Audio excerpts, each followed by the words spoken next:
Local 4 News starts now with a breaking news alert. And we start things off here at 6 with gunfire in a school parking lot. Mara McDonald is live at Michigan Collegiate High School in Warren tonight with more. Mara. Hi, Kimberly. So police and school administrators are looking at video right now, trying to ID those who were involved. But let me show you what it looked like out here around dismissal time earlier today. So police are telling us that the kids had just gotten out of school. They were getting ready to get on their various school buses when some students who had been suspended earlier in the day returned with a man or a young man who was not a student here, apparently looking to settle some scores. So they arrive here, some sort of a fight starts.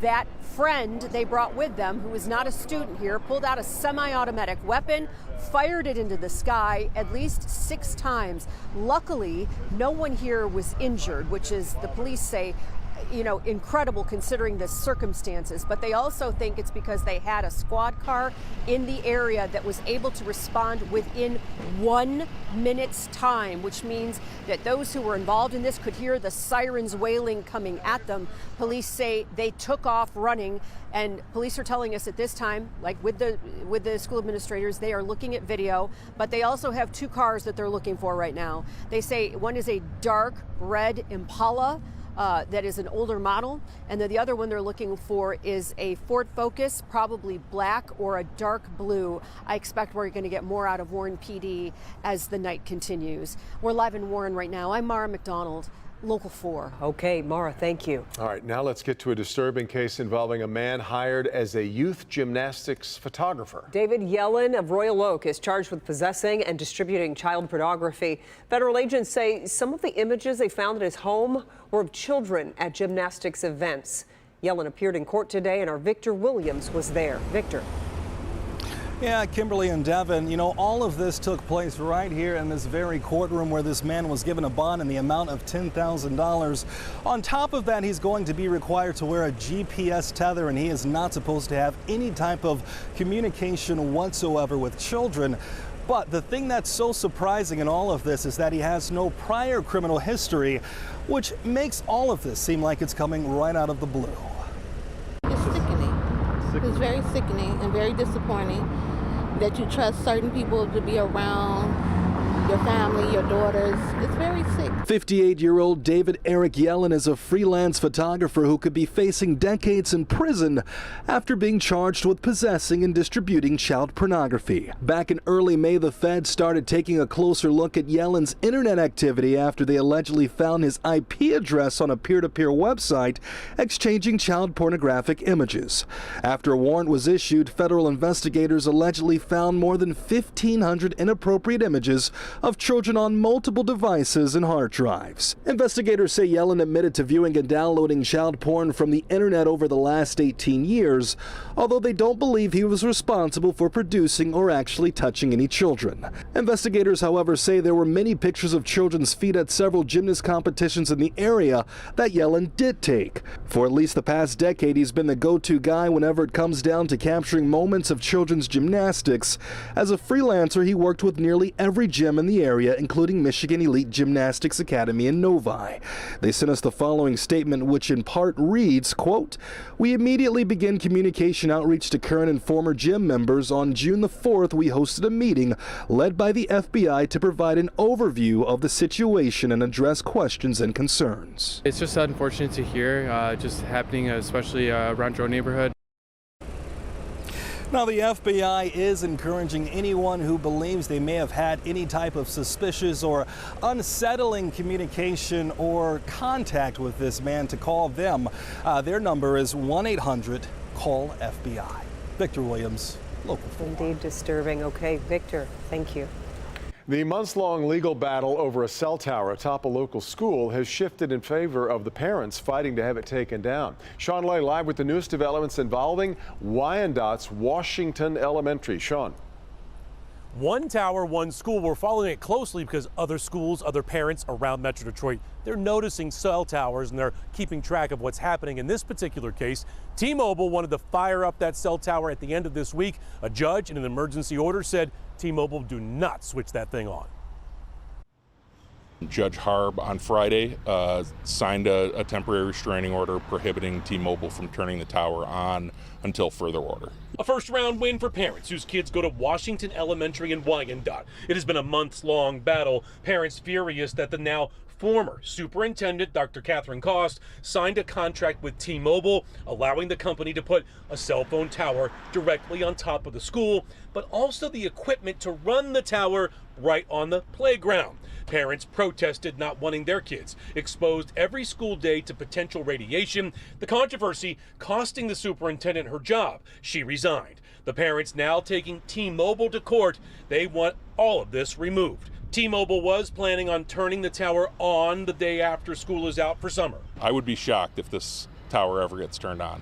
The law is very clearly in our favor in this case, so we are confident that this tower will never be turned on and will be taken down soon. Since this controversy first broke, parents and administrators from other districts are seeing cell towers on or near their kids' school, raising health concerns. Many have come to Wyandotte to see how parents here are fighting back. Detroit, their city council has actually kind of ordered that there be a study done in the next 90 days. I'm sure that they've been pointed in the right direction as far as really credible experts that have dedicated their lives to this type of research. You know, when I do these stories in Wyandotte, I ask the parents, look, in the houses we're surrounded by Wi-Fi. Many of us are always on our phone. That's a signal. You see the wires behind me and poles. We're surrounded by these signals, but they say the kids here don't have a choice. We have a choice not to be on our phones or hold them up to our heads. This was just placed there for the kids to deal with. So T-Mobile can't turn it on.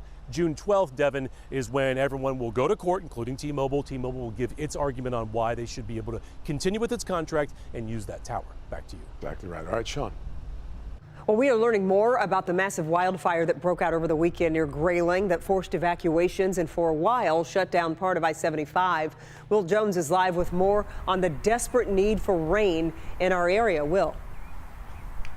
Kimberly, from firefighters to farmers, the rain can't come soon enough. Firefighters are battling more out of control brush fires due to the dry conditions, and some farmers are holding off planting crops.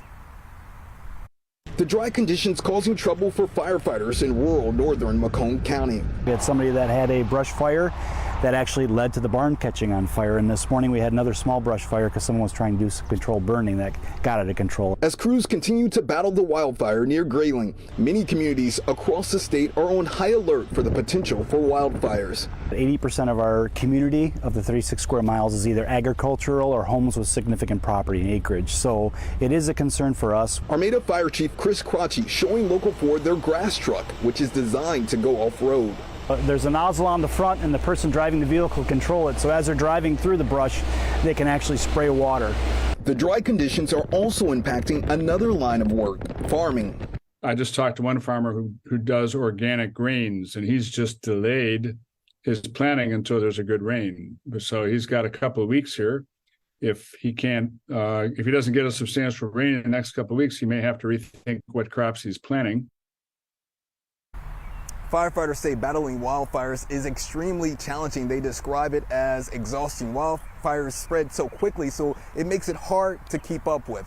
We are live tonight. Will Jones, Local 4. Okay, Will, thank you. So when is our next chance for rain? That's a big question. Kim Adams with a close eye on it. It's not today. Kim? No, it's not. In fact, it is in the forecast, but we've got several days of this dry weather once again. And if you look at the skyline of Detroit, it looks like a cloudy day, right? An overcast day. And there are a few clouds out there, but most of what you're seeing right here is smoke in the upper levels of the atmosphere. Not so much from the fires in northern lower Michigan, but from the eastern Canadian wildfires. So it does look like an overcast day. It will be a very pretty sunset once again with that haze. 80 in Detroit and Howell, 79 in Pontiac, and 81 in Adrian.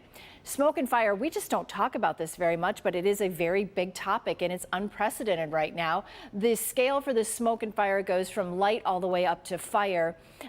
Most of southeast lower Michigan up into the thumb right now is in the thick, moderate to thick. So, I mean, there's quite a bit of it out there, even though it's a sunny day. It just hasn't looked like it today. 74 in Mount Clemens, upper 70s in Pontiac, 80 in Howell, and also in downtown Detroit. Temperatures tomorrow will get back into the upper 70s, but notice another dry day. We'll have a string of dry days, But there is some rain ahead for the weekend, and I'll tell you which day to plan for that rain in the forecast. All right, Kim. A mobile gas station on Verner near Clark in southwest Detroit was shut down this morning after an argument turned deadly late last night. After a verbal altercation between a gas station employee and a customer, things escalated as the customer left the store and then came back. The store clerk fired a shot with an unlicensed firearm, killing the 25-year-old man. The employee is now in custody. The entire store has been shut down because it was operating illegally in the first place. A Harper Woods high school student is facing a serious criminal charge for bringing a handgun to school. Happened last Wednesday. That's when a school staff member spotted a handgun in the male student's backpack. Once confronted, the 16-year-old ran from the school with the handgun still in his possession. And hours later, police found him at his home in Detroit. They recovered the gun, placed the boy in a juvenile detention facility, and he now faces felony firearms charges and a misdemeanor gun possession charge. A new construction project is closing a busy road in Macomb County for weeks. 26 Mile is now closed over I-94 in Lenox Township. Sky 4 over the area this morning. Crews are going to be replacing the guardrail, fixing the concrete, doing other improvements. So it is going to be closed now for 15 days. So keep that in mind for the next 2 weeks. The work part of the bigger I-94 construction that's been going on in that area. There's a really special story for Detroiters coming up on NBC Nightly News tonight. It's going to be great. It's a unique look at Aretha Franklin. Never before displayed photos of the Queen of Soul here. The images are from a concert rehearsal in Detroit 25 years ago. It was Franklin's first and only performance with the Detroit Symphony Orchestra. And now these intimate photos are part of a concert tribute. Local 4 alum Ann Thompson spoke with the photographer about the moments she captured in these captivating photos. This was where she learned to sing. And she came back and she never left. She gave her heart and her soul to Detroit, very much like Elvis and Memphis. And, you know, the Motown stars, most of them left, not all, but most of them, many of them left. But Aretha, no, this was home. So for her to be here and to sing with her hometown symphony, it was very emotional for her. Well, ahead at 6:30 on Nightly News, this little seen side of Aretha Franklin and the special concert tribute in her name.